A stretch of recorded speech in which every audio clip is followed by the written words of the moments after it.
Brought to you by TechnoSpark 20 series smartphones.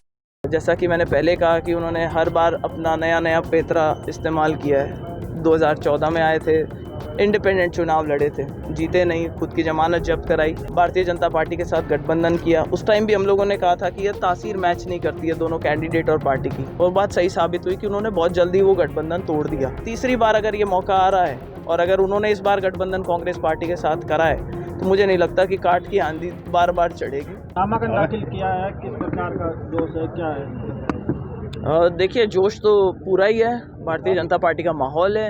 आज जनसभा भी होगी, मुख्यमंत्री जी उसमें आएंगे और हमें वहाँ पे ज़्यादा बातचीत करने का सब लोगों को मौका मिलेगा। लेकिन इसमें कोई दो राय नहीं है कि जब से टिकट की घोषणा हुई उसके बाद में जगह जगह जाके हमने कार्यकर्ता सम्मेलन करे, जनसभाएं करी है, और उसमें जिस तरीके का जोश कार्यकर्ताओं में देखने को मिला है और पब्लिक में देखने को मिला है, मुझे लगता है कि नागौर में भारतीय जनता पार्टी का बहुत अच्छा माहौल है। नागौर लोकसभा क्षेत्र आपके लिए नया नहीं है, लेकिन इस बार के चुनाव में क्या विजन है ज्योति मिर्धा का?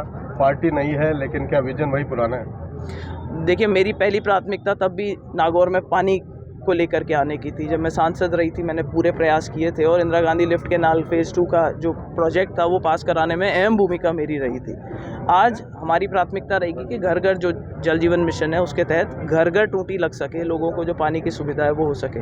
अगर गाँव ढाणी में जो लोग हमारे बसते हैं उनके बिजली की सुविधा हो सके, हमारे जो युवा साथी हैं उनके रोज़गार की बात कर सके, अगर हमारी महिलाएँ हैं तो उनकी सुरक्षा की बात कर सके। अगर सरकार राजस्थान में और दिल्ली में हमारी होती है तो कई सारी चीज़ें जो है जनप्रतिनिधि के लिए बहुत आसान हो जाती हैं। एक अगर आपको एक जिसको कहना चाहिए इफ़ेक्टिव वकील अगर मिलता है तो बहुत से ऐसे प्रोजेक्ट्स हैं, बड़े प्रोजेक्ट्स, विकास कार्य हो, चाहे अपने लोगों की बात हो रखने का पॉलिसी मेकिंग के अंदर, वो अपना काम करवा सकते हैं। आप दोनों तीसरी बार चुनाव मैदान में हैं आरएलपी की प्रत्याशी से। पार्टी इस बार आप दोनों ने बदल ली, क्या मानते हैं कितने इक्वेशन बदलेंगे? मुझे लगता है ग्राउंड पे जो इक्वेशन है वो इस बार हमारे पक्ष में है, और जैसा कि मैंने पहले कहा कि उन्होंने हर बार अपना नया पेतरा इस्तेमाल किया है। 2014 में आए थे, इंडिपेंडेंट चुनाव लड़े थे, जीते नहीं, खुद की ज़मानत जब्त कराई, लेकिन 74,000 वोटों से हम चुनाव हार गए थे उस समय। दूसरी बार भारतीय जनता पार्टी के साथ गठबंधन किया। उस टाइम भी हम लोगों ने कहा था कि यह तासीर मैच नहीं करती है दोनों कैंडिडेट और पार्टी की, और बात सही साबित हुई कि उन्होंने बहुत जल्दी वो गठबंधन तोड़ दिया।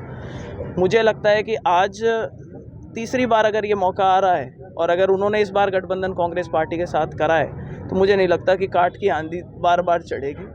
पब्लिक समझ चुकी है और इसका फ़ायदा भारतीय जनता पार्टी को मिलेगा। मुझे पूरा विश्वास है कि यहाँ की जनता अच्छा मत और समर्थन दे करके ये सीट जो है बीजेपी के खाते में लेके जाएगी। पहली प्राथमिकता पानी बताइए, उसके अलावा लोकसभा क्षेत्र के लिए आपके क्या विजन रहेगा? देखिए, इंफ्रास्ट्रक्चर डेवलपमेंट हमेशा से मोदी जी का एक बहुत बड़ा सपना रहा है कि इंफ्रास्ट्रक्चर विकास के जो कार्य हैं, चाहे वो गरीबों के मकान बनाने की बात हो, चाहे राशन उन तक पहुँचाने की बात हो, चाहे किसानों को पैसा उनके खाते में डायरेक्टली जाए, इस तरीके की कई सारी योजनाएं हैं। हमारी कोशिश रहेगी कि नई योजनाएं बनाई जा सके जो हमारे क्षेत्र के लोगों को ज़्यादा से ज़्यादा फ़ायदा हो, साथ में दूसरे लोगों को भी उस चीज़ का बेनिफिट मिलता है। और सरकार क्योंकि राजस्थान में हमारी है तो हमारी कोशिश रहेगी कि उन योजनाओं का ग्राउंड पर इफ़ेक्ट दिखा जा सके, ज़्यादा से ज़्यादा लाभार्थियों को उन योजनाओं का फ़ायदा मिल सके।